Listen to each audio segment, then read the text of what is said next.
त्यति मात्रै होइन, पीडित असहाय तपाईँको दलित सीमान्तकृत महिलाहरूलाई कानुनी सल्लाह पनि यो कार्यालय प्रदान गरिराखेको छ निःशुल्क। हाम्रो स्टाफहरूले, हाम्रो यहाँको कानुनी सहायता अधिकारीहरूले गरिराखेको छ। त्यो सुरुदेखि आजसम्म हामीले प्रदान गरिराखेको छौँ है। विभिन्न अदालतहरूमा उच्चदेखि लिएर जिल्लादेखि सबैमा छ।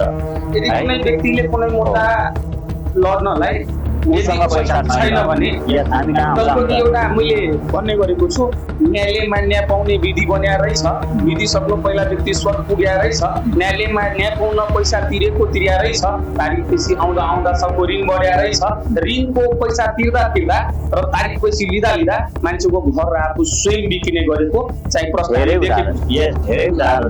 यसका लागि तपाईँको टेलिभिजन मार्फत मेरो आग्रह छ, जो मान्छे पैसा बिना मुद्दा लड्न सक्दैन, जो मान्छे असहाय छ, गरिब छ, दलित छ, महिला छ, सीमान्तकृत छ, ती व्यक्तिहरू हाम्रो सम्पर्कमा आउनुहोस्। तपाईँको मुद्दा हाम्रो कार्यालयको विङ्सले हेर्छ। तपाईँको मुद्दामा बहस व्यापी गर्छ, लिखित जवाबलाई दिन्छ। त्यसको लागि त तपाईँको नागरिकको लागि त धेरै सहजता भयो। हाम्रो टेलिभिजनबाट यो जानकारी पाइरहँदा कतिजनालाई छैन होला है। मतलब कुनै पनि व्यक्तिले यदि मुद्दा लड्न सकिरहेको छैन, त्यो बहस गराउन पैसा त्योसँग छैन भने तपाईँको कार्यालयमा आएर सम्पर्क गर्दा हाम्रो कार्यालयमै मात्रै आउनु पर्दैन। प्रत्येक जिल्लामा हाम्रो कानुनी सहायता अधिकारी छ, हाम्रो त्यहाँ सम्पर्क कार्यालय छ प्रत्येक यो मध्य प्रदेशभित्र। त्यहाँ गएर उहाँहरूले सम्पर्क गर्नुहुन्छ। सँगसँगै उहाँहरूलाई कार्यालयमा त्यहाँ पुग्न अप्ठ्यारो हो भनेदेखि अदालतमा सोद्धा पनि हुन्छ। मुख्य न्यायाधिवक्ता कार्यालयको यहाँ चाहिँ सम्पर्क कार्यालय सम्पर्क व्यक्तिको छ, अदालतले पनि भनिन्छ। बारमा पनि गएर सोद्धा पनि हुन्छ।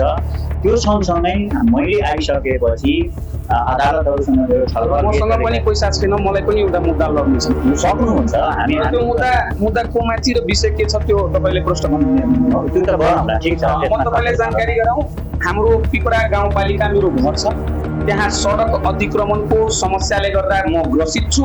त्यो कानुनी रूपमा एउटा आम नागरिकले पाउनुपर्ने त्यो अधिकार अन्तर्गतको कुरा हो र मैले त्यो अधिकार खोज्न प्रयास गर्न खोजेको छु।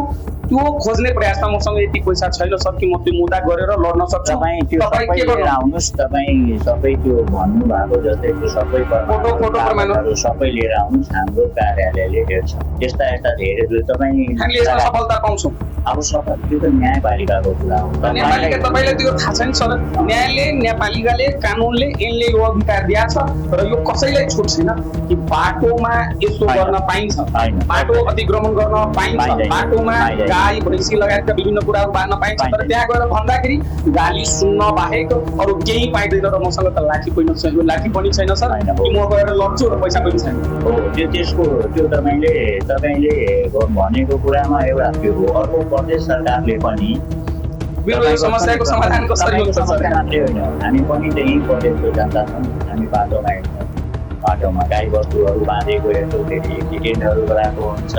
बाटोमै तपाईँको त्यो मलमूत्रहरू पनि थाकेको हुन्छ, गोबरहरू भन्ने कसैको छैन। हो, यसको लागि प्रदेश सरकारले पनि केही न केही यसको लागि नीति योजना व्यक्तिगत रूपमा सर मसँग पैसा छैन, मेरो गाउँपालिकाको सडक अतिक्रमण मुक्त भइदिनु पर्ने भन्ने माग मेरो छ। कसरी सम्भव हुन्छ मलाई बाटो दिएर? मैले भने तपाईँको गाउँपालिकाले सडक अतिक्रमण गरेको छ भनेदेखि गाउँपालिकाले भन्नाले त्यहाँ प्रत्येक बाटोमा गाई भैँसी भिडियोदेखि सबै लिएर आउनुहोस्। त्यो सँगै तपाईँको त्यो बाटोको नक्सामा कति फिट छ, अहिले तपाईँ त्यहाँ उभिएर तपाईँको त्यो क्यामेराले नै नाप्नुहोस् कति फिट छ। नक्सामा यति फिट छ, बाटो त्यहाँ यति देखिन्छ। प्रमाणको रूपमा त सर हामी पुरा गाउँपालिकाकै रिपोर्टिङ गरेर चलाइदिन्छौँ। त्यो सबै लिएर आउनुहोस्। तपाईँको मात्रै समस्या होइन, यो समस्या मेरो पनि हो, सबैको समस्या। यसको लागि हाम्रो कार्यालयले मेरो गाउँपालिकाका बौद्धिक वर्ग नागरिकले भन्ने आँट गर्न सक्दैन कि तपाईँ यस्तो किन गरिराख्नु भएको छ, किनभने त्यहाँ गाली गर्छ। अनि त्यस्तो समस्या मेरो त व्यक्तिगत समस्या हो। म त त्यहाँ गाउँपालिकामा बस्दै पनि होइन, म बाहिरै बस्छु। तर तैपनि त्यहाँ मेरो गाउँपालिकाका बौद्धिक वर्गहरूले भोग्नु परेको यो पीडा म समाधान होस् भनेर त्यो मेरो समस्या। तपाईँ आफ्नो गाउँपालिकाको कुरा छँदैछ, तपाईँ यहीँ जनकपुरमा हेर्नुहोस्, प्रदेशको राजधानी छ, यहाँ मान्छे हिँड्ने बाटोमा किन गर्नु भएको छैन सर? तपाईँको यो कार्यालयले किन गरेको छैन त? सुन्नुहोस् न, मेरो कार्य